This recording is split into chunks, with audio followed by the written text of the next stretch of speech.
Well, it has been an eventful week, and welcome to Let's Be Real. In this episode, of course, we are going back 25 years ago. An eventful thing happened in the city of Nairobi. If I don't know whether you were born at that time, 25 years ago, the terrorists visited us, and it was the worst experience. I do not know whether you can recall that day. But on this set today, of course, I'm your host, CEO Charles Otieno, alongside your super hosts, super hosts, and a guest. Take it off. Lisa Christopherson here on Let's Be Real. Thank you very much, Charles. It's lovely to be back again. Lovely to be back. Simon? Yes, indeed. The one and only, the guy with the energy spreads it to you, Simon says. The guy who makes content that makes you smile and think, right here on Let's Be Real. And I'm honored to be here. Ladies and gentlemen, and of course, bringing back the memories of that fateful evening. I was in the University of Nairobi bus, I remember very well. I was a student at the University of Nairobi then, and then there at the Loud Band. So let me introduce you to our guest today, Madam Joyce Jepkemoi. Joyce, karibu sana. Thank you. I know these memories are always very sad. Yes, indeed. Can you remember what actually happened on that day? Yes, I do. Okay, on that fateful day, it was on a Friday at around 10:40 a.m. We were on a break. I was a student at Blaine Secretarial College. That was at second floor of Ufundi building that collapsed. We were outside the building making stories because we just opened the school that week. So the learning was not that serious. So we had the first bang, and we thought maybe it was a tire burst. And then the second bang, we thought maybe the robbers had came to the cooperative bank, and everyone was running for safety. We could not go back to the building. We were running towards Kencom, and unfortunately it got me at between the cooperative bank. There's a house of leather, a NIC house, on that corridor. Thereafter, I got myself at Kenyatta Hospital. Things just went blank, like right As after in, that. I had a deep cut on my leg here, and some bruises all over the body. We were taken to Kenyatta Hospital. I was admitted there for like 1 week, and then I had a surgery. I was put on plaster for 1 year. Thereafter, I was going for physiotherapy after now, the following year, 1999. I was used to go for physio till 1999 mid. So when this thing happened, personally I remember I was in that bus. I was towards, we were just leaving the main campus. Then the first bang, it was as not loud as the second one. Yes. But you didn't notice the shrapnels had landed on you? No, we didn't notice. I didn't notice at that time. Yeah. It is now after the second bang that when we just saw the dust in the air and the glasses were flying, and it's the glass that hit on my leg and my body. But I didn't know it was a bomb or something. I thought maybe it's a robbery or something. So when you found the other people in hospital, because then you saw that it was a mess, the scene was blood everywhere, people were trapped in, and others were coming in more critical conditions. What went through your mind? Okay. At that point, I was like, maybe I'm going to lose my life. I was scared. I didn't even sleep at that same day because I thought maybe closing my eyes will make me die. So when I saw people next to me bleeding, we were congested at Kenyatta. Everyone was just fighting for their life, just to be alive. And how did, because even like a process, you said that you were in cage for how long? For like, how many? I was admitted for a week, and then I used to go there a weekly clinic, on a weekly basis clinic. Psychologically, did you feel that it altered the way you viewed life, or did it come with trauma? Whenever you hear a loud bang, did it affect you later? The trauma is still up to now, because even at work, I still have issues when people or a staff talks to me from behind. A client, maybe I serve at a customer service, maybe a client can come in front of me without me seeing the client. I'm Jumping. yes, Jump, and the so- client will like, maybe this is a lady who is not supposed to be in that position. Yeah. Have you been to like have any conversations with psychiatrists, psychologists, or talked to anybody like really deep down about this, which I feel it's very important? Unfortunately, I never went for the counseling services. I tried this year. I went once, but I saw it's not even making out, because after the counseling, I went back still. I'm fighting for that struggle of loud, someone, not even loud, just a voice coming from behind or someone attacking me from behind. I'm like, and it makes even me feel like I'm energyless, as in I feel like I'm being attacked by someone with a gun. Yeah. But you know, I do believe, especially as a woman, it's important that you figure out a way, and I could maybe give you some ideas about who to see to help you, to talk about it. You really need to talk about it. And also another idea I think would be very good is if you write about it, maybe write a book. So start from the beginning and how you are today. So 25 years later, are you married? I was married, then I divorced in 2016. In 2016? Yes. Do you have children? Yes, I have 5 girls. 5 girls. That's a lot of ladies. A lot of energy, Simon. A lot of energy. And how old are your daughters? The first one is 29 going to 30, and then the second one is 21, and then the third one is 18, she's a candidate, and then the other one, the fourth born is 15, and then the last born is 8 years of age. Goodness, so you had one daughter during the time of the bombing. Yes, I did. And who helped look after her when you were in hospital and fighting for your life? I left my child with my dad at home. How do your children take it now? Because when I'm from wondering, even how did she take this? Now this has happened to my mom. How did you even communicate, even have a conversation with her about what happened? It took a lot of time for them to understand, because at that time the girl was still young, and I also didn't have that experience of like, I was just trying to ask myself, why could the Al-Qaeda come to Kenya and do such distractions to human beings? So I still fear, like when I see people with jackets. So for them to come to terms, it's still a hard thing for them, because they didn't imagine like it will take that long even for the government of US to pay us. So every time that we go for the memorial, when I go back home, I go tell them the same story. We're still waiting for the compensation. So every time I go home, I still don't have an answer to give to my children. You've not, basically just where I was going about the compensation of, and the support group which you have probably.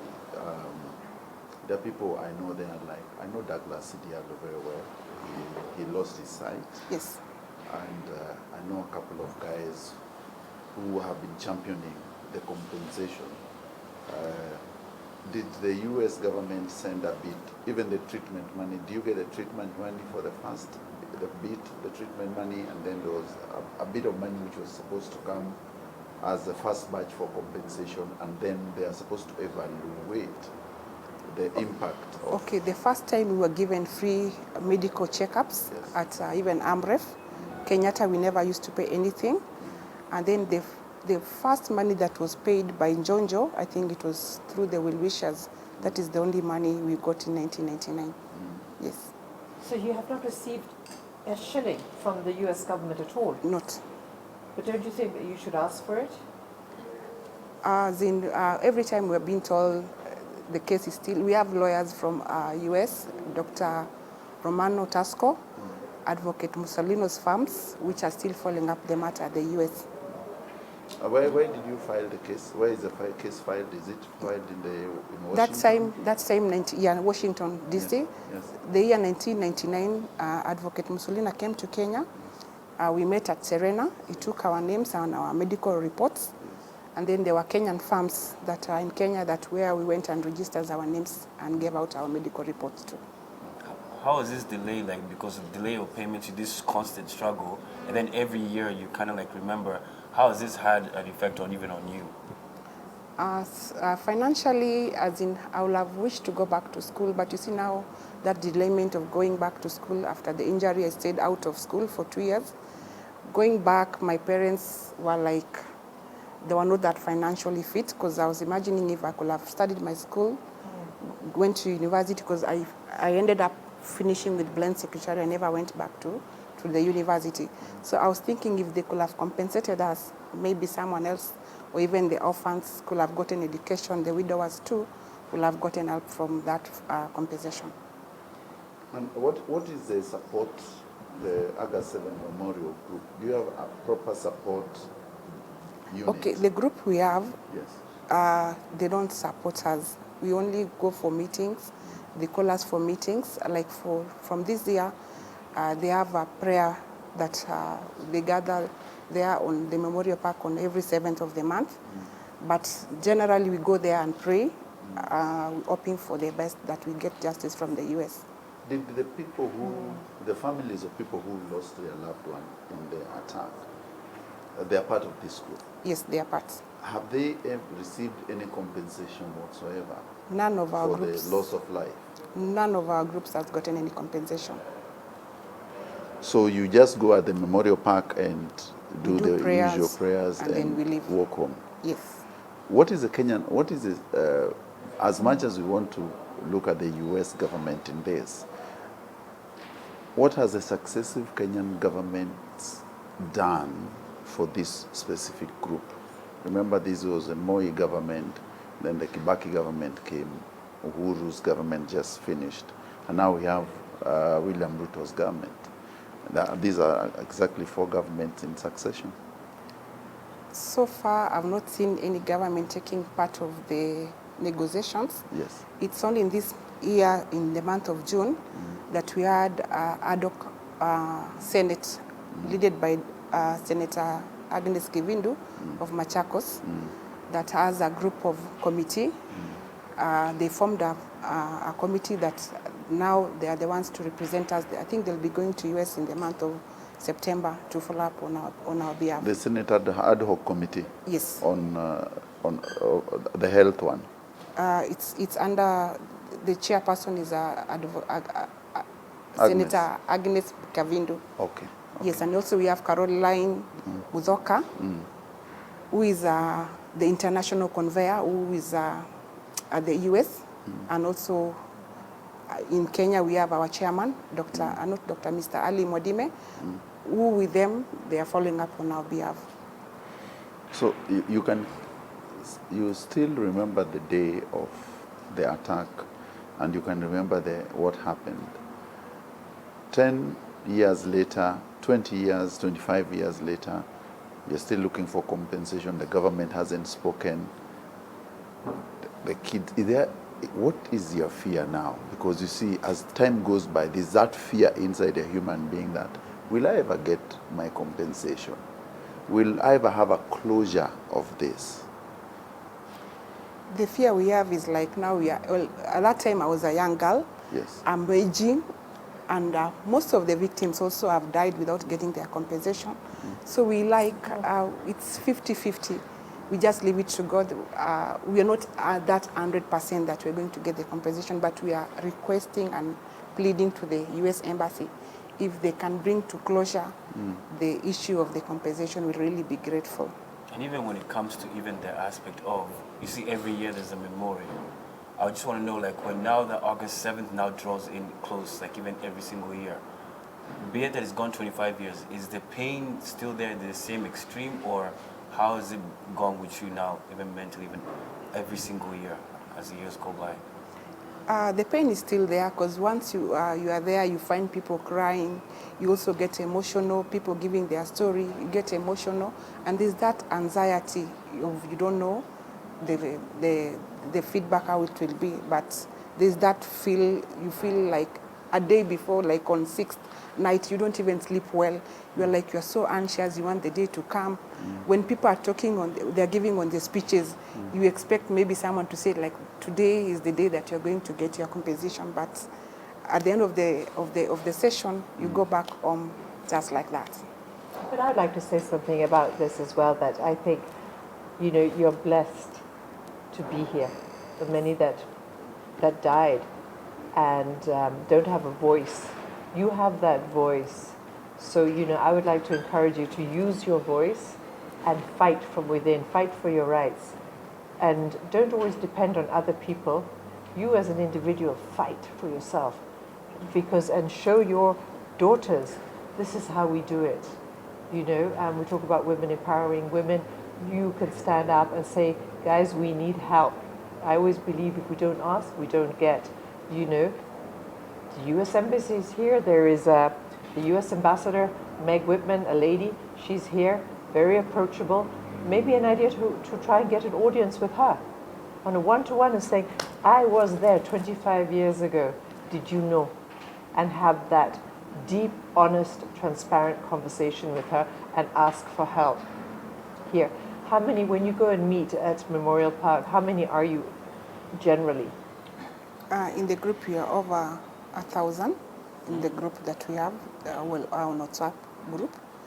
But when we meet, as in, we have officials that are there, that they are the ones who talk on our behalf.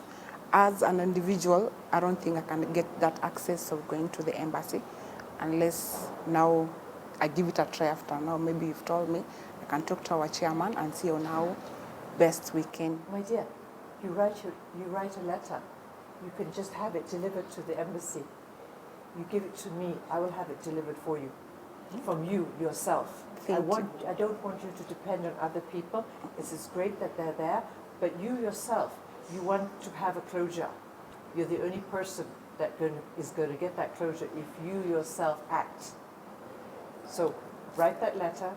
We'll agree. You give it to me, and I have some people as well that we can talk to who can help you. Because I'm very grateful we're having this conversation today, and I'm sure all our viewers are also interested to hear about what you're saying. Because many were not born 25 years ago. They didn't know about this horrific attack on our city in Nairobi. So it's good that we can actually remember and be grateful that you were here with us today. So we will get you whatever help we can do. We'll be there with you, but don't depend on people. And even just to add on, when it comes to just because you even after this experience happened to you, even flipping it from the side of like so many big bad things happen, what do you think that even maybe how is this scenario that happened to you 25 years ago made you more of a formidable force, even in your goal? How has it made you even stronger as an individual? Have you seen any aspect in which has made you maybe mentally more fortitude to even deal with scenarios? Have you seen that? Yes, I've seen. It has made me to make peace with people. It has made me to have that resilience. Like for now, I trust in the Lord. I want to be a peacemaker in this country. When I even see people fighting, I don't pass people. I have to stop and see where I can help. It has made me to be that person, to be a brother's keeper of someone. That's my prayer. That's wonderful. So I think as we end this conversation, what would you tell the viewers out there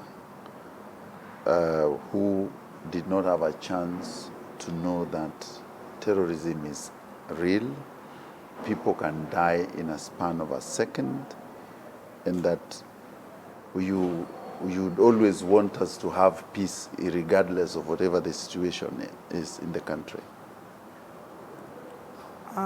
What I'll urge the viewers is that peace starts with us. Yes. We have to be peaceful citizenship, and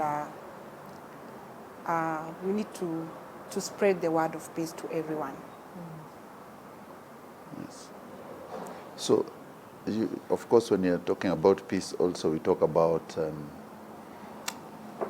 living and having a second chance in life. And how do you urge those part of the survivors you are with to face the life positively? How would you tell them to? I'll encourage each and every one of us to be maybe a hardworking person. Yes. To fight for the best. of what they want to have in their lives. If it's getting education, they get to the fullest. If it's getting to higher levels of life, they should go for it. They should fight for their lives. And of course, thank you, Joyce, for reliving those sad moments where we had the bomb and the blast. And maybe just to tell the viewers, take viewers back in that day, it was around 10:40, 10:15 there in the morning. And the terrorists were arrested. They tried to go to the basement parking of Ufundi Cooperative House, because the U.S. Embassy then was not where you know it is. It was in the city center. It was in between Ufundi and the cooperative building, the tall building. We call it the belly bottom building. And the terrorists wanted to get access to the underground parking for the impact of the bomb, but they were thwarted by the security, the guards at the gate. So they threw the first explosion was basically the grenades which they threw. And then the bomb they were carrying in a pickup, the pickup just blew at the entrance there. Then a lot of people lost their lives. Very many people at the roundabout there, Haile Selassie roundabout. The buses which were there, all the individuals and their cars were basically killed. And most of of course, the building collapsed. And the shrapnels, what affected Joyce were the glass shrapnels. When a bomb detonates, basically it shatters a lot of windows. And many people lost their sight. And when you lose your sight, some people had cuts where they didn't know. The saddest bit is that a majority of Kenyans, some of them even walked away with injuries without knowing. They didn't even go to the hospital. And the psychological trauma which we've seen from this incident, the journalists who are there who've covered it will tell you that it was a scene from hell. It was nothing which has ever been seen in this country. So we pray that the victims and the survivors of the Bomblast who are still alive, God is with you, and that keep together.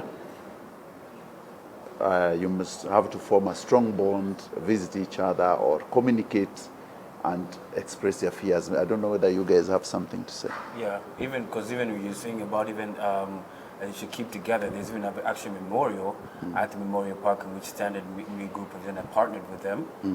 It's a 7-day thing. Even you've seen, like, the shows were actually recorded this past weekend. All the KTN shows were actually right there at the Memorial Group. So even at that time, this is a 7th-day memorial that's actually going on down. So even if you have a 50 bulb right there, just go ahead and actually even go right there and even see the memorial and see the various things that have been happened, like the ways you can actually remember this, even actually keeping together, even as you mentioned. So Standard Group is actually there partnering with the memoriam to actually now remember this scenario in a positive light, even actually showing them that indeed, we are indeed this together. You are not alone. Well, that's wonderful. And I would just like to end by saying, Joyce, it's been a pleasure meeting you. Keep talking, keep voicing, telling your story. And I would like it to be louder and louder and louder, right? So at the end of it, it's done. Yeah, we're looking forward to the chapter closed.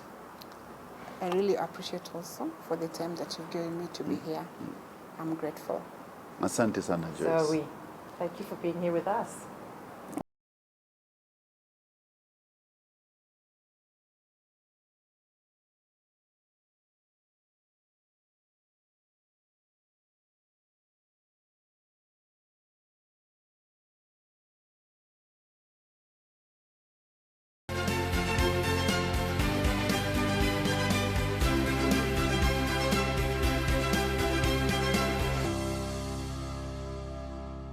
It's been an eventful week, and we are back with the biggest show and the biggest conversation. Of course, it's Let's Be Real. And in this episode, of course, I'm hosting a new face, a beautiful lady. I've known her for many years, alongside our super host, of course, Amia host CEO Charles Otieno, alongside Lisa Christopherson, keeping it real here. Thank you very much, Charles. you are not doing many things. You are a rally driver, and who are you? Wow. Yeah. Woo! Life is so amazing. Well, that's, as you can clearly see, Yeah. life is so amazing So over Lisa is an Yes. entrepreneur, and Yes. thank you for the audience. I'm going to say what I do actually. So, Yes. an author, interior designer, rally driver, events planner, and while in events, I'm going to invite you to our beautiful Mawimbi, event yes. on Saturday, the 26th of August at Mawimbi Seafood Restaurant, Kijabi Street. You remember that Maasai name? Yes. There. So come and join us for the first time ever One Life rally coming to Kenya, driving on Kenya soil, supercars you have never seen before. Thank you very much. All right. We're going to jump over to me, Yes. the guy in the corner, left outside, ostracized, but indeed I am Simon says. Right now. Yes? Like you're hanging out with the cool kids, you're like an offer right now. No, I'm not an orphan. I am the exclusive side. Exactly. Exactly. But I'm Simon says, I make content that make you smile and think, and I'm also a podcast host. And I also, yes, where we have intriguing conversations. That's me right there. I'm a boatload of energy. But over here, we got a brand new person. She took her time. She even intruded within my own introduction because she's a woman who intrudes. She destabilizes. Who are you? It's the audacity for me. It's Definitely 100% not a rally driver. But I am Conchita Kapasit. You can call me Lian as well. I am in marketing and sales for a broadcast system integration company based in Nairobi and operations across East and West Africa. At the same time, I am definitely, again, not a rally driver. I do, once in a while, I do host podcasts as well. And yeah. an overall bubbly person. Of course, yes. Clearly. It's a lifestyle. Strong personality. That's what it is. Well, let's dive in. Thank you very much, Conchita. Long time. I've not seen you for like 5 years. Yeah, it's been years. Like, What- it's way years. Like, Kenya is itakuwa personal. I know. So, okay, so what's this? Abu, tell us. What is this? Abu, let's keep it real. Let's be real. Let's keep It's only that I know Conchita long before she came onto this set. Okay, Yes. good. Let's move on to the next, our big topic today anyway, is we want to revisit the 1998 bombing, the issue of compensation. And of course, in this set, we've had a conversation with a resilient lady, of course, Joyce Chumba, who told us a lot of very personal things of what happened on that fateful morning. It has been 25 years. They are still waiting for compensation. The U.S. government has not honored and paid any amount of money on that suffering they underwent. I don't know what's your take, Simon. Primarily when it comes to even receiving compensation from any form of government, you are going to have to wait. You are going to have to, and literally when it comes to governments, they'll give you lip service. They just lubricate you with words. We are here. You know, we're still with you. Tuko pamoja. You know, you've heard those slayings. You remember, and you voted for them. Where? You see. And the thing is, when you actually now, the government now just constantly wants to delay in action because when you actually now compensate, you're admitting to a fault. And then now when someone actually now, when they don't want to actually now fully take responsibility for that particular incident, and that's now what the big issue will happen. Even the Kenya government will not even step in, even they'll just be like, that's not my problem, that's your problem. Then you go to the US government, that's not my problem, that's their problem. Then it goes back and forth, and you're running back and forth, 25 years down the line, so many people have lost their lives. Even you heard Joyce's story, and she's like, I'm tired, what's going on? Huh? Well, even you lose hair in this process. Where? To lose hair. It's true. I don't know. I think for me, it's the fact that it's been 25 years. So definitely what will happen is those are like, 3 governments? Yeah. That's one of the things, more than. Yes, actually. more than, yeah. Four. More than, it's 4, yes. Math. The mathematics Problems? is not mathematics. It's not right nothing. Anyway, so it's been years, and one of the things that I know for a fact that will play a major role is the fact that during time things change. So like in the States, there's like the 9/11. It's like constantly being remembered. It's there. It's like an official day for this. But here in Kenya, we don't have that. Like, it came, it happened, it went. So basically, with that, the government will use such kind of a situation as like, hey, it's been time, things have changed, we're not the same people, or you were here in 1990, I don't know what, 2023, and then look at the economy. So now, are they going to focus in terms of the 1.5% of the housing levy or compensate? Yeah. I don't really think they're in for it. They will not. They'll give excuses and excuses and excuses, On top of that. unfortunately. Lisa, do you want to say something Well, about it? I'll say, like with Joyce, you have to fight for your rights, especially today. I mean, Joyce is a single mother to 5 daughters. She needs that money. And, imagine if she had put that money into a bank, a savings account, would have accumulated a lot of interest. So I believe that she's got to fight. You've got to ask, you've got to knock those doors down until somebody actually wakes up and say, I remember, and yes, we promised. So now it's about delivery. Yeah, exactly. But So- will they really I deliver? think also that one of the issues I have is that the Kenyan government does not take a front seat in fighting for its citizens. I would take you back to 1960s. The Mau Mau people who are killed and the people who are maimed during the liberation struggle, it has taken so many years for compensation. Still today, there are some Mau Mau fellas who have not been paid. Remember now, the numbers of people who are remaining are countable. Yeah. Most of them are passed on. So the government have always, we need to subpoena the UK government to pay the Mau Mau. Same in this scenario, we need to, as a government, to sit down and request the US government to basically look into this issue where, and I think now the right movement is, it should have been in Parliament. Remember that our Parliament is where we enact laws for the Mwananchi. All of us cannot fit into the Parliament. So that's why we elect representatives to go sit there and represent us according to what we want. And one of the representations they have not done for the 4 successive governments is basically to go there and say, the 1998 bomb blast victims need compensation. And this is the road to compensation. And this road, it captures one, as a government, this is our plan, and this is what we have to ask the US government to look into. And then you take it there.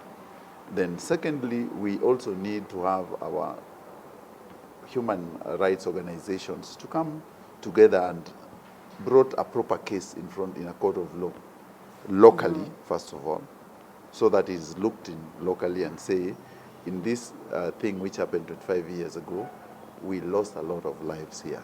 Have we really compensated these citizens? The people who are sick, maimed, and people who are still struggling with the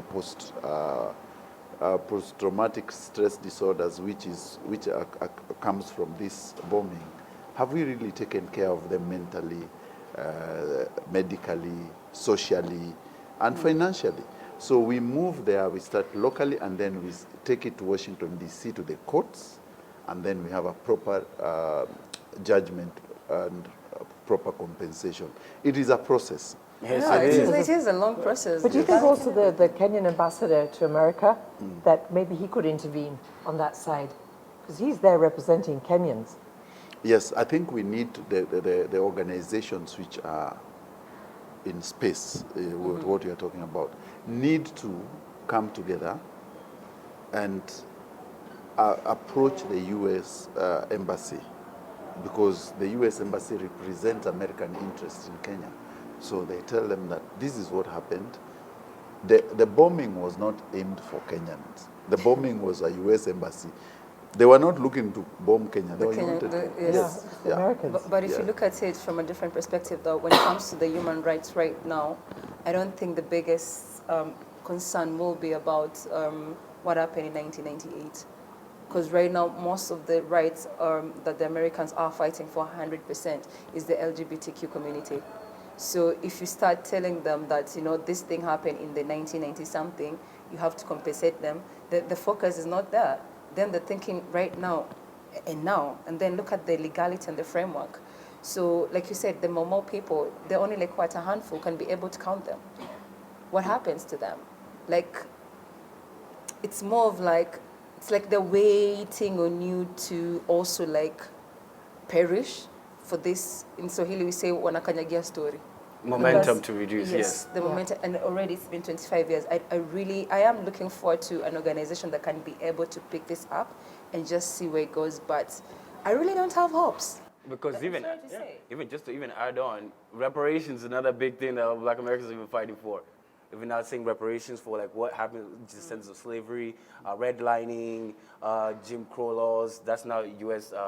Laws and stuff like that. Now, that is also another big thing that a lot of Black Americans have been fighting for. And that's actually a big issue. But now, there's also another big issue that we Kenyans are also fighting for. Hey, let me tell you, nowadays, we gotta go speak up. Because even here in Kenya, just like even how even Joseph spoken up, now the Gen Zs have actually decided to speak up. Washing Gishu, those guys, they saw it on fire. Now they promised, what they did was they promised a lot of young kids that you guys are bright. You guys have IQs that can see beyond the future because your IQs have real eyes. And the thing is, what happens is now we're gonna actually now facilitate your ability to now you don't have to actually study here in our local university. You can study in Finland and abroad in Canada and other schools. But why? When it comes to dealing with government, where's the money?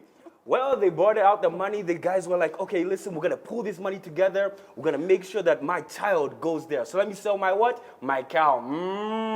Let's go. And then now, let me also sell my what? My piece of land. So that now, eventually, that my child can actually get that particular degree so that they can actually be able to now feed us even as a family because it can be a source of revenue later on when they actually now get a job from the education that they get from abroad. But where? They stole the money. And now Gen Z has decided to stand up and they actually told them to their face. I love even the way, you remember, even you were mentioning it to me, the little, her name, remember her name again, the young lady who stood up? Mercy Therese. Yes, Mercy Therese, exactly. Yes, Mercy Now, Therese. yeah, she stood up and literally now spoke. What did you think? How did you feel when you saw her standing up? First of all, standing in ovation because, girl, I am not that strong. I am a weak woman. Really? Let me tell you for a fact. You know, like this young woman here was more of like, in Swahili they say, you've cooled my parents' money. Let me tell you, you can't cool my parents' money and then I just leave you like that. Yeah. In fact, she was very respectful. I would have disrespected them and added like, you know, like a pinch of salt of insults on top of it, sprinkle it and oh, Lord. I love the fact that she spoke up because at the end of the day right now with Gen Z, we are raising them to be able to speak up their mind. And this woman, young lady, she was like, listen, enough is enough. And it is true. The politicians forget that we are the government. The people are the government. They are not the government. They're elected to lead us. But look at them. They take advantage of the people. They take advantage. They do this. They do because they always assume that they're above, you know, like above power. Then that makes you also wonder, like the quality of education. If someone can be able to sacrifice so much money to save for their kids to go outside and study abroad, so what does that tell you about the government currently? What about employment? What about the opportunity for the youth? Because she stated that she is a graduate and she sells porridge over the weekend. She does like run this hair salon. So you can imagine, and here we are talking about the hustler nation. Bruh, Lisa. come on. Yeah, no, absolutely. Like, you know, it's totally wrong, and I'm very proud of her. You know, yes, well done for standing up, and Yes. that's what I'm about. Women empowering women. Young ladies, speak up. You know, ask what is rightfully yours. Nobody can take that away. It's wrong when it comes to education. We're the ones encouraging the youth get an education, and they're there. You said parents, they're selling their ngombes, their goats, their houses, you know, getting mortgages, so that they believe the government has promised a system that is education. And now all of that money has just disappeared. What's the amount of money that totally has been stolen? I would say it's around, I don't know whether we can say 873 million. I wouldn't say it's 873 million around there. I think Yeah. that's what I saw. Really? Yes, it's a lot of money. That's a lot of money. You could find this is the guy that used this money for campaign, literally. So this guy is coming back giving you guys 200 shillings. This is your money. So What do you think? I think, first of all, I like what Conchita has said, but it is not a hustler nation. Kalamashaka has just released a new song, and you must listen to it today. It's called saying, we call them the Guzzler Nation. Hi, Kiongos. You listen to Kalamashaka. Okay, boss. The new song they've just said should not call it the Hustler Nation. We call it the Guzzler Nation. Oh, They're yeah. just guzzling Goodness. everything up. Yeah. But let me frame this conversation maybe into perspective. And I like putting perspectives first. One is that when we blame, I do not want to apportion blame to people who are not part of it. I want to apportion blame to where it's supposed to actually go to. One is that there was Singishu Finland scandal, because that is it. It's supposed to be a Singishu Finland study scandal. The former governor, who is the current senator, Mandago, told the parents that they had a partnership between Wasingishu and the universities in Finland, where all the bright students will be taken to Finland to study. Yeah. This one reminded me of the 1960s airlift, which Tom Mboya and Jaramogi Oginga Odinga did successfully. There was an airlift where most of the bright students at the onset of the independence of this nation were taken to either Russia or the US. And those are the people who came back to set the country moving. But in Uasin Gishu, the senator did not say the truth. What did he lie? What was the lie? You're It being was polite. not- Chelsea it being was- very polite. It is not. He said that it is a study. He should have said that we are going to pay school fees for these kids. And it is not a bursary or something like that. Not a scholarship. It's not a not a scholarship. scholarship. Yeah. It was a partnership, normal universities, and this is a normal program. Any parent out here should know that if you can apply for any university in the world as long as you have money to take your kids and their kid meets the requirements. So this guy came and said, okay, we've identified a university, which is not true. Universities always sell their policies. Universities abroad, their biggest revenue generation is through international students. So when you come to Kenya and you get kids who can go to that university, and you have a catchment area of Uasin Gishu, and maybe you get 200 or 300, you are into money, 870 million you can send, and kids learn. So now Uasin Gishu lied. The governor lied that, and the current governor also. So the problem is they took that money and Sad. put in the county accounts. You see, when you put money in county accounts, you cannot withdraw that money that easily. The money is supposed to be withdrawn. You have to notify the government, because you just needed to open a different account and say this is a study grant for Uasin Gishu, not in the government account. Because the government account has to go through the exchequer and all these things. So they lied. So now the parents put their money. They, as you've said rightfully, some of that money found its way and lined the pockets. As we speak, there's only 1 million in that How? account. One. Yeah, 1 million. And here's the This thing. is the thing. Even when you talked about even the accounts, they even stepped further, because even I learned about what happened was they now, instead of saying that everybody puts money like in their own separate individual accounts, they now said, let's link up all these accounts into now that county Yes. account. Now Why so now when you put the money in, like Ojeda now puts the money in this pool, now it's all linked up into that county account. I am But now when you putting check your a account, dime, what's there? I'm not even giving you 10 shillings. It's 1 million. all The happening. total amount remaining in that account is 1 million. So the question is, Where's the money? you've not paid. The kids who are there, It's still here. Yeah. no, there are kids who went who have not been paid for school fees. Wait, what?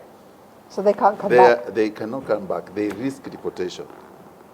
There are Wait. kids who have, their parents have paid and they're with them at home. So the most painful thing is that we have given you our money to take our kids to school, Yeah. but you have not managed to take them. On the contrary, the next county,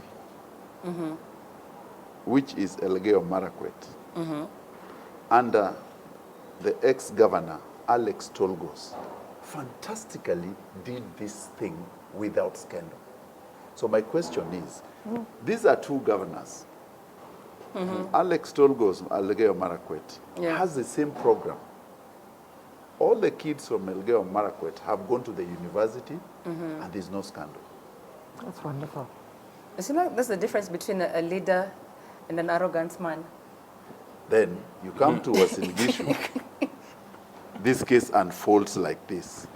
Now, the irony is Alex Tolgos, the governor, former governor of Elgeyo Marakwet, is the one who was a brainchild of this idea and did it perfectly well. And this guy is copied and then stole the money. Here's the question I have. And this is the question even I want you to ask you guys. I also have questions. No, it's serious. No, it's a different twist. Okay. When it comes to, even when you mentioned about even these two things, that's now, it gives a blatant face towards even the corruption side of things. Now, can you even say to some extent that now our leaders have even become desensitized to the real effects of corrupt behavior? First of all, don't even go there because most of them, they have cases that have been dropped. So let's not start. So that's like, we'll get personal. Then the other question that I have, Charles, is where did the money go? Let's start with that. Like, where did the money go? Also, why is it that the person who has been accused of doing this not speaking up and explaining the situation? Then thirdly, why on earth would you call people for a meeting and tell them to switch off their phones if it's something that is legit, you know? Then the other thing, it's more of like, why is like the president or the Ministry of Education not interfering with this entire scandal? Because I fail to understand. Yes, they should interfere. I've said it. You see, the problem with our politics is that we politicize each and every bit of it. If this, assume that this incident in Uasin Gishu was somewhere in Mombasa, everyone would be behind bars today. Because it would be political. Oh, or in Busia where Danny money comes from. They will be taken all in. They're saying, oh, this one is a thief, he's corrupt. But now, since the characters we are talking about are from the bedrock of the government in power, so we are treating them with the velvet gloves. We are saying that it has happened, but let's sort it. See, money has disappeared. There are either two ways. You either return the money for the kids to go to school, or you face the law. And the law does not have gray areas. There's criminal justice in this country, and we follow the law. And the law is very clear that if you get money through false pretense, we call it obtaining. Any money you get through false pretense is what? Obtaining. You've obtained from those parents. So you are supposed to be taken to a court of law. Why are they not being prosecuted? And record a statement. Or he refunds the money. Oh, refund. Yeah, why? But also, if he was dealing with conmen, in 1987, during the All Africa Games, there's a Mzungu who came. See you, Mimi. Disclaimer. In 1987, during all African Games, Kenya had the biggest games in Africa. There's a Mzungu who came, was called Dick Bag, and told the Kenyans, we will market Kenya internationally during these games. All the money you collect through the entrance of these games, all Africa Games, give it to me for the marketing. He was given 20 million. The next day, Basically, he behaved But like... you could have told by his name. Yeah, by his name. first name. First name. But that's the main thing. Hey, wow. So my take is that, first of all, the parents must be refunded so that they can take their kids where they want to.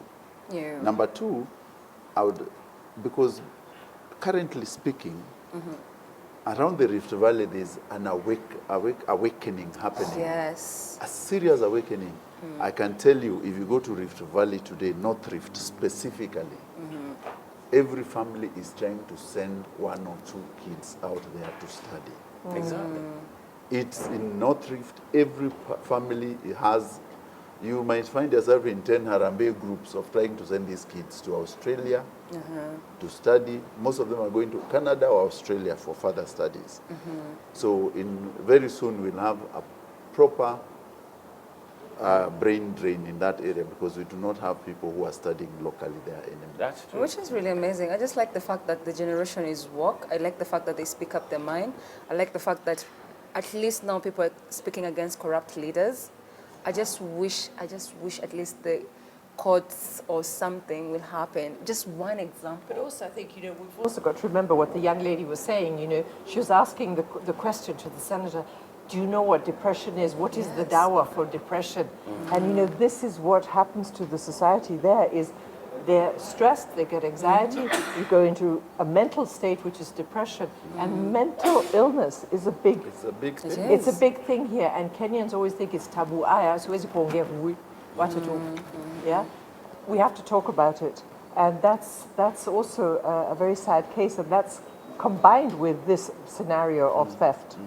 Yeah, that's key. Even Lisa, even when we come to there's another even interesting topic that even we want to discuss about, like, for example, when it comes to now the aspect of African countries constantly seeking funding. Go ahead, tell us a little bit more about that. What about, Africa is always asking Harambe.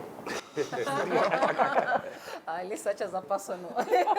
But now here's the thing. Before we do that, we're going to come right up to this. And let's be real. That's a discussion we're going to have. Stay right there. You're at KTN Home. Cheers. Grab your Samantha wine and take a sip. We'll be right back.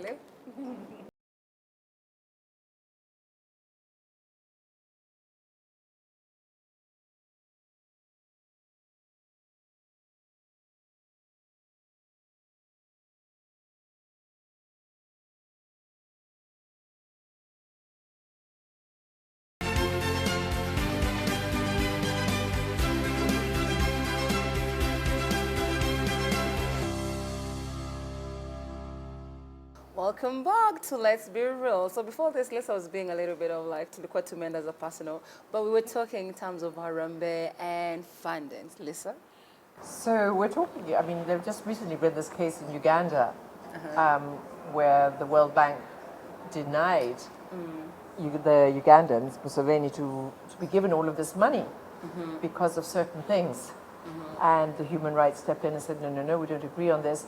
But at the end of the day, my take is that, many of our African countries, especially here in East Africa, they're very rich. We've got a lot of minerals. We've got tourism is a fantastic, very wealthy product in itself. Agriculture as well. So why always this asking for money, asking for charity donations or whatever you may call it, when they themselves should learn to help themselves? I always say charity starts at home. So, it's not always right. You need help, but sometimes you need advisory help. So more about skill setting. We're going back to education, which we just discussed. And it's not really, like I said, always about the money. So, I think they should learn to help themselves. Before asking for help. You only ask when it really becomes an SOS emergency. Well, what if we're already in an SOS emergency? Because now here's the thing. Let's be real. Right now, when it actually comes to it, when it comes to pushing an agenda, the West is very good at that because they come from a place of leverage where we are already indebted to them. That's actually the first thing.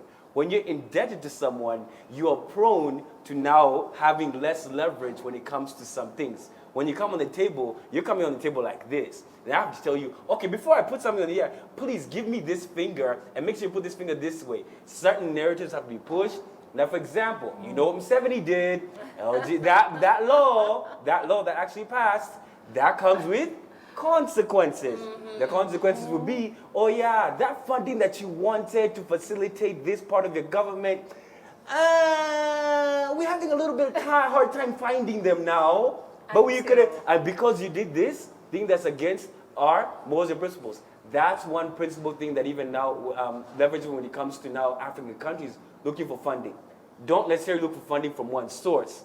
Because every single place that you actually look for funding, there comes with consequences for that. Absolutely. The Chinese have their consequences. Yeah. The West has their consequences. And whenever you seek something, and you misuse the funds that we commonly do, you know we do, we actually then now come back to the table asking again and again, but then coming from a point of less leverage, and hence you have to concede more. And we don't work individually, work in an ecosystem where we actually have to partner. I have to give you something, even human beings. I have to give China something. We have to import and export things, be it human resource, be it products and minerals. You said we're rich in minerals. Those minerals have to be bought by somebody. That's No, right. But you see, when you look at the whole case of Museveni, I don't know if it's to admire his ball size or whatever it is, because it's the fact that he bluntly said no to what are the Western ones. So here's the case. Most African countries, we really just say like no, but it's more of like PR. We don't put it in law. So that's the whole difference. The difference is the fact that he put it in law. So now that's where there's consequences. But I really don't understand why every country has their own needs and wants and whatever it is, rules and regulations, right? You cannot use funds as leverage to be able to push your own agenda from a different perspective to be accepted. Oh, but I can. Yes, you can, because you think you have the money, but here's someone who's telling you like, listen, buy, you and your money go. So what are you going to do? You suffer.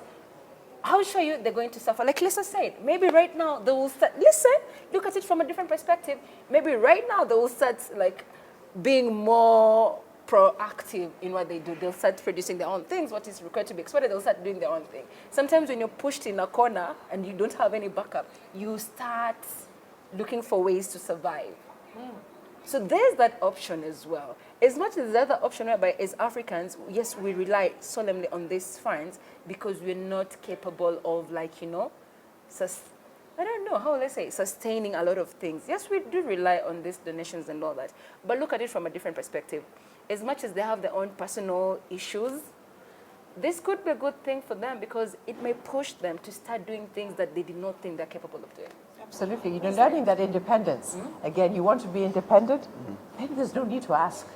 Get on with it, right? Maybe we could learn some few things from after the aftermath of this. Because you look at it from a different perspective. We should not always look at it in terms of like, oh, you've said this, oh, you will suffer, oh, no, my goodness. If we used to use sticks to write on soil, right now, come on, we can do things.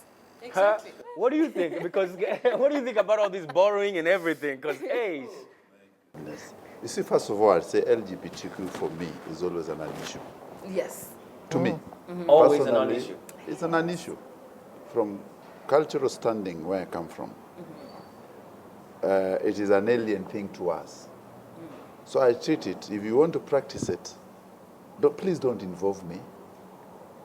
Because where I come from, culturally, it does not exist.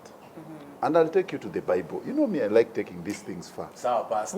Yes. Okay, before we go to the Bible, I'm having one of Jesus' my favorite miracle from Jesus, so salute. So he made wine in Cana. Yes. Now, listen, there's a book, I can't remember which one, but there's a verse about the priest and the concubine. And the priest and the concubine, this priest had a concubine, and he was walking down and going to Jerusalem, and then decided to stay in the father-in-law's home. And at night, the same-sex marriage guy said, can we do something with the guest? And the owner of the house said, no, please do not disrespect me. It is not allowed. So what happened, he gave the daughter and the concubine out for the men to satisfy themselves. That is what became the first war where Israel fought amongst itself. It is there in the Bible. And God came and really punished Israel heavily because of that sin. So let me move culturally. Culturally, what I'm saying is that it's my non-issue because where I come from, we know what we are looking for. Yeah. Our relationships are well defined. And I think the people who are pushing the LGBTQ have their own right to do so. And what they are doing is they are going to do this on the basis that, remember, Africa has the youngest population today. If you look at the median age in Africa, is around 25. in Kenya, over 70% of people are below 25. Yeah. So I'm one of the younger ones, okay. The youngest Older people ones. are in Kenya. So over 25 are only 30%. So the world is looking at, and if you look at the median ages of, let's say most of Western countries are 50 and above. So there's this fear that Africans are reproducing too much. So we have to stop this reproduction. And the only way is to bring in LGBTQ, where people, you love your, there's no kids coming out of the unions. So culturally, those unions were not there. So this is a bigger picture from the West to stop the population growth. Here's the thing. When you say anything culturally, this is why I give you a pushback. Yes. Culturally, we don't live by some of these things, even you yourself. You don't live by all these cultures that even you're saying that you do. And the reason why I even have even against older people when they actually say about culture and everything, Yes. is their audacity to even think that you have not even adjusted your lifestyle to the modern actual way that you actually are living right now. And the things that even you yourself, you're doing, some of them culturally, your uncles and your grandfather will look at you and say, well, you started going different. You know, that's the truth. Because when you say culturally, you're thinking that you're coming from a place of, I am here, and yet I live by these ideals all the time. No, you've taken a section of your culture, and you've said, I now will actually now hold on to this and use this to judge you because this is now the culture I stand by. But in fact, other aspects of your own very culture that you claim and you proud and even you thump your chest about, Yes. you don't even live by them. Can I educate you about? No, I know, that's the Let me truth. educate That's you the now. truth. That's the truth. What is and you culture? don't. What is culture? Culture is a way of life, which even that's culture literally by definition. It's a way of life. Which is on the way of life? It's a way, literally that's the It's definition. behavior, way of life, and it changes. Yes, exactly, it? and it changes. So culture, let me give you Aristotle definition, Go ahead. is the mimesis of language. That's just a big way of saying. No. Wait, no, kizungu mingi. No. I'll tell you one thing. What I usually say is, like, when it comes to the LGBTQ society, yeah? When it comes to that society, it's very sensitive. And it's more of like, what people do, their private part, it's none of our business. Like, we really don't care. Like, whatever you can be able to do. Listen, my stepfather is Filipinos. I have gay relatives right, left, and center. Like, I grew up with this kind of culture. What I like about my relatives is the fact that they don't force it into you. They don't force you. There's no repercussions if you don't, you know. But now we have other things more than sex that is making Africa struggle. We have drought. We have I don't know what. So why punish these guys because of sex? Yet there's other issues that we can be able to focus on. That I agree with you. Yeah. It's the culture thing. That I agree with you. That I agree with you. It's the culture thing. It's the culture Our thing that I believe. You must actually have a standpoint, and culture is your standpoint. Yes. And culture Culture is a changes. standpoint. And culture changes. It's that's- dynamic.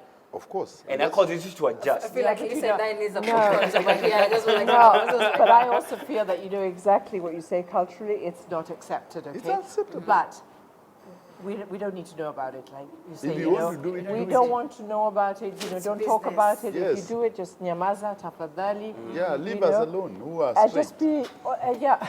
I get you. No, actually, So- that's the issue. The main issue is usually that the fact that they are forcing the situation whereby it's supposed to be an issue where it's a non-issue. Like, it's okay. How many gay people do we see in the streets of Nairobi every? Who cares? Nobody. We're not going to be like, oh, no. Like, it's okay, but don't use funds to be able to punish people because they're not willing to just accept things that them growing up, that's what they've, you know, traditional. If that's the rule for their country, let them decide. But don't punish them because of like just one section of the problem. There are major problems rather than what people are doing with the private parts. Jesus Christ. That I understand. Or Lisa, what do you think no, before I say anything? No, I agree. And like I said, there are bigger issues that need to be focused on. This is really, like I said, you know, it's the 1%. We don't really care. And we shouldn't put all the energy into this subject whatsoever. You know, there's many more things that are far more important. that are still out there that, you know, that people don't realize. Health Yeah. is a big thing. We talk health, education, prosperity, many, many other things. So let's just forget about this subject and let them be. I see. And even as you're mentioning it, or you have something you want to say? There's No, something, no, there's something even, even just when even you say just forget about it, but it is going to be breed, eventually, like as culture even changes, different things even come to the forefront and pushing even the narrative. Even when it comes to even like even culture, culturally, it was very important to now listen. Here's another topic. Culturally, it was also very important to take care of the elderly within your society. You know, a lot of times, even within our Kenyan community, we go out there, we want to hustle, we want to get our money. You go out there, you pursue your career, you're in the marketing field, and you go out there, you want to be all popping and everything. Make sure you get that money so that eventually you can actually help out the family in the background. But a lot of times, how many times do you actually even see your own family and your parents? For example, there was a story of an 80-year-old woman who actually, what happened was she actually died, she was dead for several days in her house, and nobody even knew that she had passed away.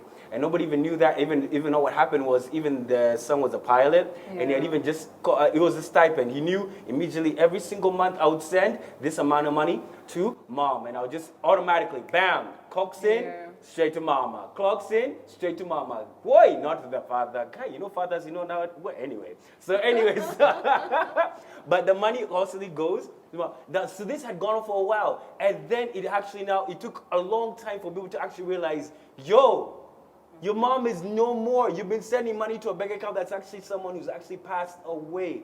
And that right there leads even to the discussion of, to what extent are we even now taking care or even forget even taking care of financial-wise, because we know that importance. We know that very well. Even when a Kenyan goes out the country, the first thing that they want to do is send money back to Kenya. But to what extent are we actually now giving time and energy to our parents, or is it only because of now the society that we live in, where we actively have to focus on ourselves first and focus on our lifestyle more than even focusing on time spent with our parents? What do you think? I don't know. I just have questions like, how long do you go without talking to your mother? You know, just like that's one question. And then the other question is, okay. What about you? What is the relationship? I spoke to my mother this morning. She wanted a grandchild, so I had to fix that. So you fixed that this morning before the show? I'm not trying to deal with What her. are you glowing? Yes, I'm not trying to deal with her and the grandchild. I know I'm like the outcast. Anyway, so my main concern here is the fact that there's a parent whose son hasn't spoken to, but they send money. Now, this reminds me of a very good friend of mine that I know for a fact also had that relationship with the mother, whereby he did not want to hear anything about the mother, and when the mother passed away, he just contributed to the funeral. So was she like a toxic parent, or what? Like that's the question, because we can be like, oh, okay, oh, but no, why would someone not be able to speak to their mother to the point whereby their body has decomposed? Like, Interesting you mentioned about toxic parent. I want to ask you this. Since you guys are parents on this side, even you, by the way, even you, but all of you, I'm the only on this side. Let me ask your parents. Now let me ask the parents from the inquisitive side of things. I just want to ask you guys. When it comes to even the way that even you raise your kids, even I'll start with Lisa. When it comes to even the way you raise your kids, how do you even establish yourself in communication, even engaging with your kids, to the extent that they don't want to run away from you, they don't view you as a burden, but they view more of, I can actually even talk to you more like a friend leader? How do you establish that? Well, with both my kids, you know, talking when they're growing up, communication is key, always. And today, with all, no matter where in the world you are, we have WhatsApp, we have Signal, we've got many ways to communicate with them. Both my kids are back in Kenya, and I talk to them on a regular basis. If they don't pick up the phone, for example, I send them a message, or they'll get back to me, because they're all busy. Everybody's busy, and that's that. Today's society, we're busy people. You know, I don't think I've ever been this busy in my entire life. You know, 24 hours a day gets used up. So it is important to be able to communicate. My mother taught me, my late mother, and she was in Denmark, and I made sure every 2 days I spoke to her. I would call her every 2 days and check in with her and have long conversations with her. And through that as well, like culturally, that's the way I've been brought up, and we must stay in touch. And I've told my kids the same. Communication is key. Yeah. And it's important. I want to inform you on something. I want to inform you on something. I want to inform you on something, yes. I want to inform you on something that's happening, and I want your thoughts on this. It's something to do with parents. On TikTok, maybe you're not there. You've heard about it, right? Come on. So on TikTok, there's now this that's happening. A lot of young, maybe you've seen this, a lot of young guys are actually canceling out their parents by airing out the very negative things that they've actually experienced. Some of them will complain about oh, my dad used to do this, and then they're constantly airing this out. Comment below if you've actually even in Texas below, if you actually even resonate this. This is actually a serious thing. With that in mind, what would you have to say to maybe the younger generation's relationship with parents? How can that even become better? You see, there's a gap in parenting which happened. You see, culture dictates that you teach your kids the way of your tribe, your life, your ideals, your values. The most important thing, part of culture which you dispute, is the value downloading. You understand? I want to teach you now. I'm listening. So the values which you hold as a person, the values which you hold as a community, and the social structure. These are key. The social structure is how you relate in an environment and how you relate to people, to animals, to your farm, just to the environment, basically. But as a person, these things are always intertwined, and the center is in this, the humanity of a human being. That is the honesty, how you are honest towards each other, how you view life. And this is what brings this culture together, alive. Now, why is the young people having this problem? It's because the older generation were busy looking for money to make this life for these young ones at least bearable, in a better position from where they are. Most of the people who are in their kids are teens today, their fathers really or their mothers really suffered. Probably you are seamstress, or you're working in Mjengo, but you're trying to save. One, you're trying to buy land, you're trying to get them a house. So there was a bit of absent parenting there. So people were educated through either house helps, 90% you are through with the house help, or you are just staying at home or in school. So there was no proper guidance in this. So this gap is what created individuals to think that their parents are either toxic, so you didn't have a proper relationship. Remember that in the olden generation, people used to go to school. You go to school, come back, unafua nguo, you wash the clothes, you do all the works, and your mother is there. Your mother probably was not working. So you learned a lot from what she was doing. Your father probably was also not, you are doing just kawaida jobs, but comes home every day. This generation, most of the parents are absent. They work, traveling, they're doing many things. So kids have grown without these parents for a very long time. So the social downloading of the social constraint has not been downloaded on them. So they're two individuals. They're different. Yeah. They are removed from this person. So they don't view you as the way as they view, they would have viewed him initially. So in this case of the Thika case, why I found it very interesting, I remember we are the people who broke that story. What I wondered is that this lady didn't have even a social structure among elderly women have their group. Yeah. Chama. Yes. So women have a better social structure than men. Remember that in our societies, a woman of 40 and 50 knows her friends pretty well.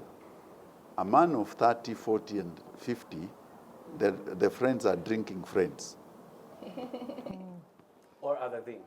Or other things. It's not only drinking. It's not or other things. Yeah, but mostly, remember these women, first of all, they sit and they buy each other stuff. They are members of the guild. Oh my God, that's not a group. That group. Cute. Oh, hell no.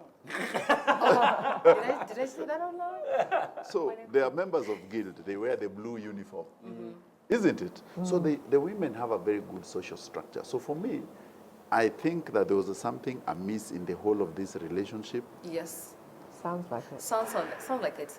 It Also, is like, not just a to- normal relationship between parents. I wouldn't blame the kids also. I wouldn't Yeah. blame the parent. But there was a total disconnect, even in the social structure on the environment, because none of the neighbors. Yeah. This is a big house in Landless. You've not seen a neighbor for 2 weeks. And it's a village. It's not Nairobi CBD. People go and ask, hey, Mama Nani hajaonekana last Yeah. week. Let's go Yeah. knock the door.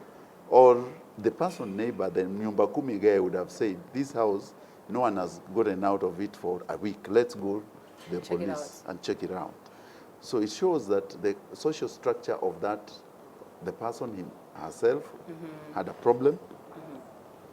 The children cannot be absolved from this problem, surely. You live 300 meters, you are the son. A son who lives 300 meters there. It's questionable. You do not come to see your mother just because you're saying your mother is toxic. But wait. No, here's but the wait, thing. wait. ask you. Let me first of all add on to something like Charles was saying. You know, when someone asked you about the difference, like kids airing out the issues and all that. One other thing you have to understand is like right now the generation is very exposed compared to, you know, so it's just about the exposure.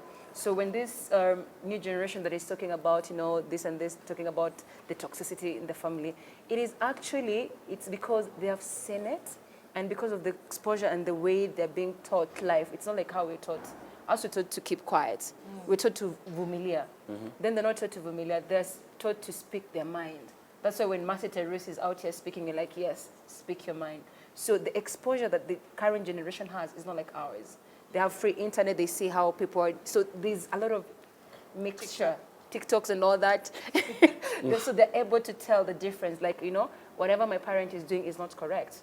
I see you. Even I want to ask you, But- because as a younger parent. Yes, but the thing is, there's limitation to what extent, because now people just want to say things to be famous. They're not saying it because, you know, it's actually they're seeking for help. Now, those who are genuinely seeking for help, like when they're airing out these issues, but there are those who just want to go viral and just say whatever it is that they want to say. So you have to balance it. As someone who's even like, so your mom is still around, she's still around, right? Because you guys do Yes. discussion and everything. Was there ever a time, because let's talk from a different perspective, was there ever a time where you guys had friction? Yeah. And a then lot. now you are distancing yourself from that. Of course. Now, yes, exactly. At that moment in time now, I'm wondering, how did you overcome that? Now, is it just happens over time? Or is just something that you decided, did your mom take an initiative or did you take an initiative? Who took the initiative in order for this friction to actually end? First of all, why are you behaving like you're not raised by an African parent? Since when does an African parent apologize? They're like, so are you done getting mad? Oh, You know. yeah. So unanikasirikia nifanye nini? Si mimi bado ni mama yako. You know, such kind of things. Like you cannot get mad. In an African home, you don't even have time to be depressed. You know? I couldn't Yeah, tell like, you. why are you getting depressed? Ni mashida uko nayo. Sikuja basi fungua akili yangu one ile mashida niko nayo. You understand? Now, you as the mom now. Now I'm flipping. Now you as the mom now. As a How mom, are you I doing am it now? Yeah. Exposed. I So- am exposed and I am learning, man. So Come now on. what are you doing? What am I doing? Now, the are you giving the opposite of space? my mother. Ah. I'm not TikTok about it or anything like that. But it's just the opposite. It's the fact that you want to raise a kid that can be able to trust you enough to talk to you. Simple. Just don't complicate their lives. Because the parents, what the mistake, and I usually tell people is, as a parent, it's not your job to give the most expensive, I don't know what, to your kid. It is your job to create memories with these kids. Like right now, if I'm to ask you anything about your parent, you will remember something that they did. You'll remember a time you spent together. You remember. It's about creating the moment. That's what parenting is about, creating memories. So do you even remember the most expensive shoes your father bought you or your mother? Yes, I do. When was it? It was actually when I was 13, it was basketball shoes because it was my second year in basketball. I'm very particular about No. that. Wait, Yes. let's keep on going. It was, yeah. So what feeling was it? It was really good. I felt, Why? yeah, because I was playing basketball for the first year. So you were playing basketball. Yeah. So they thought about the most important moment of it. So basically for you, it's about creating, it's a moment that it's a memory Yes. of the happiest time that your parents did something that was If you're not playing that basketball, do you think you'll ever remember? No. Actually, even I want to ask you, I want to ask you a very intriguing question. What do you think your children would say about you? About me? Yes, about you. Well, my daughter would always say, you know, she's more of the mother than me, you know. I'm like, Mom, really? No, but it's wonderful that we can talk about these things today, right? I'm more of a person that I love to bank on memories. Memories is something nobody can ever take away from you, you know. So it's a good investment, you know, journeys, fun times. So we're doing these wonderful things together. But I think it's also, like, for example, with my daughter, my son doesn't say anything like, great, Mum, go for it, because many opportunities come my way, and I make the decisions. I don't have to tell my kids or ask for approval. Yes. No, I'm beyond that, right? However, I share these. This is what I'm doing, guys, and my daughter will be, really, Mum? But my son will just like, go for it, Mum. Two different things. So it's very interesting. But I think it's important that the communication is always there, no matter what. Even if they don't want to listen, you can still send them that message. I'm like, this is what we're doing. Just annoy them. Just be the mother that you are, or the parent that you are. But for me, the fact that you live 300 meters away from your parent, from your mom, and you're not able to notice that she died, it's very questionable. Like, okay, how much of a horrible human being was she? Well, that happens sometimes. Even that's why I want to ask you a very interesting, same question. Mr. Cultures, Values, and I want to pass them down. I want to pass them down. Here's the thing. Yes. What do you think your kids would say about now you, considering your relationship with them? Strict. That's the thing. Now, see, But you cannot be strict forever. No. Wait, Listen, okay, go ahead. Let me tell you, there are rules Yes. and there are regulations. The biggest problem where we have kids defying and going wayward is that you've not laid down rules and order. You must live in an orderly world, even in a family. Am I the head of that house? Yes, I am. Boss. Am I subjugating my role not to be the head of the house? No. Am I paying school fees? Yes. Am I teaching values? Yes. So that one day I'm raising men. I do not want to raise wimps. That's true. Is there something? That's good. That's good. And I want to. That's good. That's a good one. You know, That is a and good that's one. very important. Even as gone to the next topic quick. Because even you mentioned about wimps, they're mama's boys out here, aren't they? Yeah, I don't even understand. Is it like mama's boys don't really get along with females? Like the relationship is not so good? Because considering Asha, like he fired on and off, you know, with his mother as the manager. So I don't know. You talked about not raising wimps. Wimps. So what do you think about mama's boys though and the female relationship? I don't know. Listen. I think mothers generally have a soft spot for boys. Yes. You know, the son-mother relationship is always, there's like you have a soft spot for that child, and you've often seen it, you know, where for example, in my case, I have a daughter and I have a son, and I love them both equally, you know, and I pull out their strengths, and you try and set those rules and foundations as a mother, and I've been a single mother, you know, raising two kids alone. It's not easy, especially going through teenage years. Hey, guy, I'm so happy they're gone. Wow. Listen, let me tell you, I have dated a mama's boy. Boy, oh boy, I don't want to date a mama's boy. You have? Oh, God. What was so bad about Oh, it? my God. It's the mother, it's him, it's both of them. It's just them. It's just like you're dating the mother. It's like literally my household was controlled by the mother. What will my mother say? What did this, like, you know, there's an accent. I feel like mothers need to learn when to let go of their sons and when to step in. So that boy basically is a wimp. But now here's the thing. Here's something I would say about Mama's Boys. I would just say, even starting with the foundation, Mama's Boys, there's a lot of single parenting that's actually going on even right now. I'm a single parent. Exactly. Yeah. So now, if you got a little son, they tend to be even the mom because you lean towards even the mom. You rely on, and then listen. I'm not trying to be a wimp. Let me speak my God. what I mean. Here's what I mean.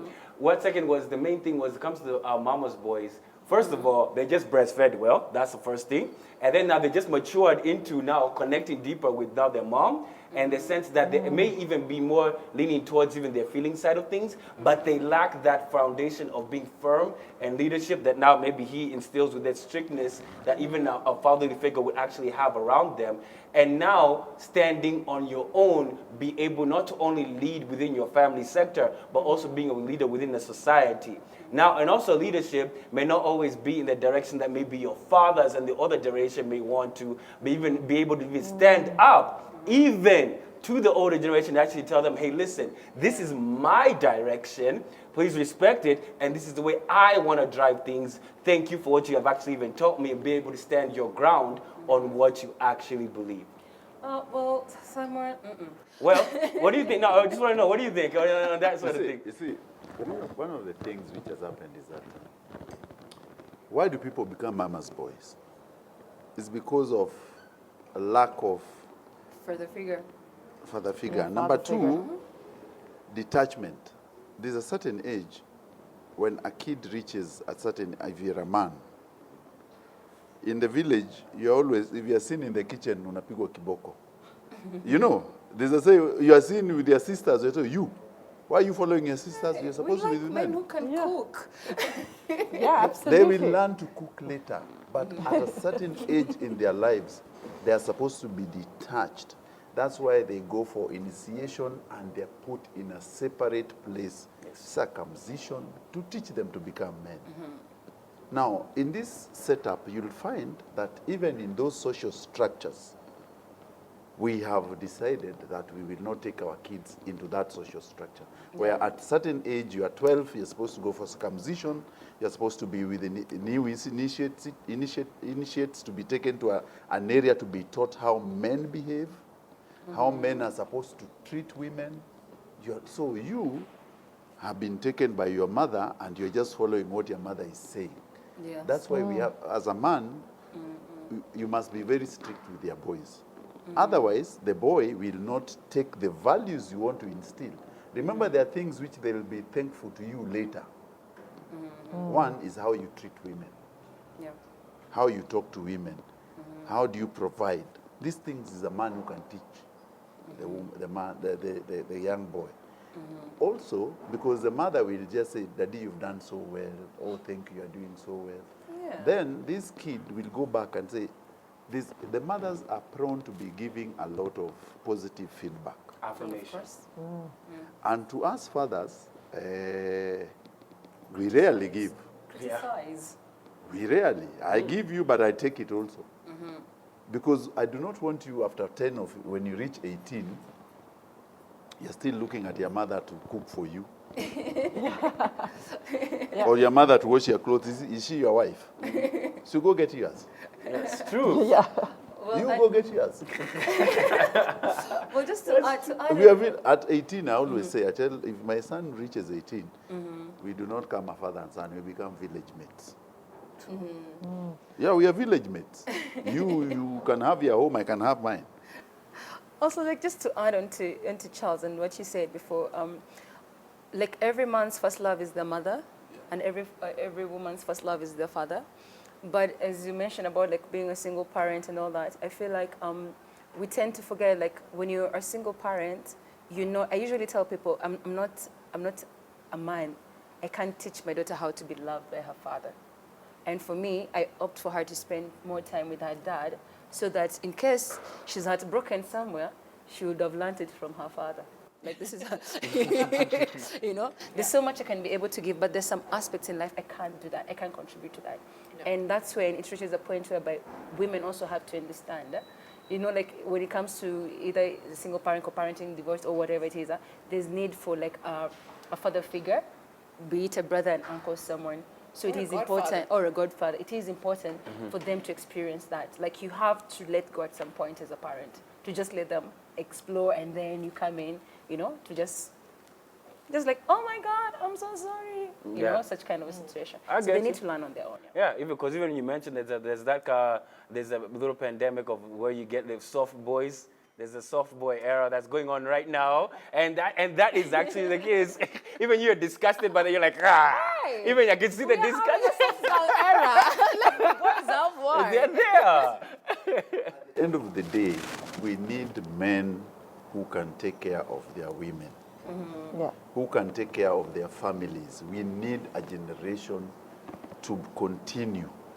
The continuity of a generation. Me, I used to look at my grandfather, and I would say, this man is a legend. The way he walked in his homestead he's a man. You see, there are things which the values and what you are taught. And then you are told, and then when he was eating, you are called and you sit around, you eat with him. And you're told, no, you have to eat here. I want to see how you eat, how your character is. Yeah. And there's value in character. We must so raise much. men of character Yeah. and valor, not men of people who will tell you today, oh, if he gets a setback at work, he's the first one who is crying more than even the wife. So where will the wife go? Or say mental health. My depression. Yes. Not everything is mental health. Sometimes the way. Well, ladies and gentlemen, it's been real. Yes, it's been It real. has Kept been it real. real.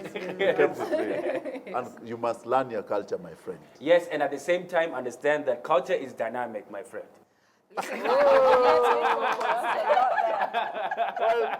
Well, it has been a nice episode, of course. It was great to have Conchita. I've not seen her for like 5 years. Back with a bang, good energy. Of course, Simon says the man, the loudest man on stage. Exactly. He's got some little gray hair since last time, right? Yeah, I man. know, right? So I feel like he's going to the salon and do some dye. No, I don't. It's okay. It's okay. Imagine it's okay. It's culture. It's Never. okay. Never. I will never dye my hair. So let's end it. Let's be Real. Real.